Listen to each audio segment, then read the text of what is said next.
ઓલા કેટલો આને વધી વધી દે જીવતી કેટલી તો ડ્રાયનેસ આવી હા ડેમ્પ રહે છે ને એ ડેમ્પનેસ ઓછી થઈ જાય અને પથરા હવા કરાવી ને એટલે આ જે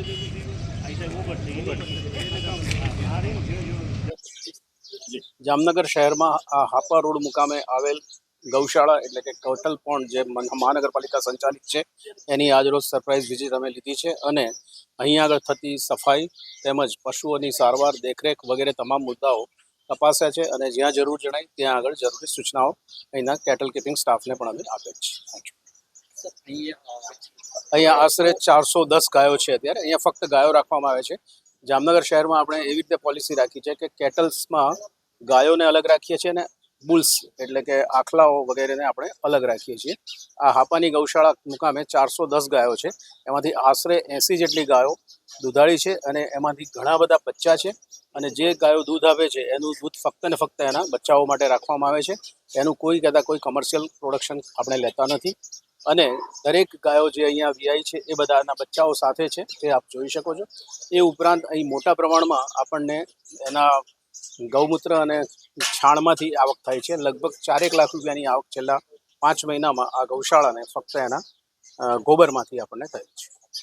વધુમાં આપના માધ્યમથી જામનગરના શહેરીજનોને ખાસ નમ્ર અપીલ કરવાની કે શહેરની અંદર ઠેર ઠેર ઘાસચારા વાળા ઊભા રહે અને એમાંથી આપણે ઘાસ ખવડાવીએ એના બદલે અહીંયા ખૂબ આયોજન કરેલી પદ્ધતિથી આપ જાતે અહીંયા આવીને ઘાસ ખવડાવી શકો છો અથવા તો પશુ માટેનું યોગ્ય ખાણ આપ અહીંયા આગળ પોતાને હાથે ખવડાવી શકો છો.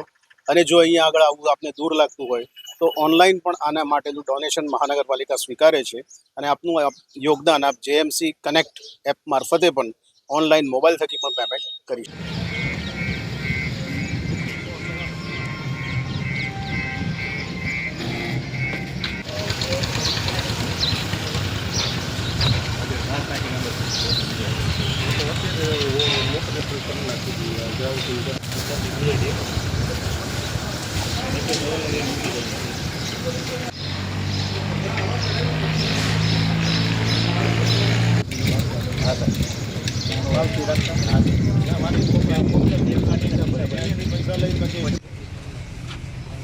જીવતી કેટલી